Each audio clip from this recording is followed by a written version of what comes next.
சிங்கம் ஒன்று நேரில் வந்து ராஜநடை போடுதே. தங்க மகன் தேரில் வந்தால் கோடி மின்னல் சூழுதே.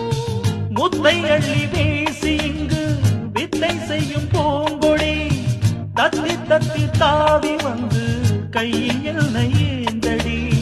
மோகம் கொண்ட மன்மதனும் பூங்கடைகள் போடவே. காயம் பட்ட காளை நெஞ்சில் காவல் கடை போடுது. மந்திரங்கள் காதில் சொல்லும் இந்திரனின் ஜாலமோ சந்திரர்கள் சூரியர்கள் போனதென்ன மாயமோ. இதமாக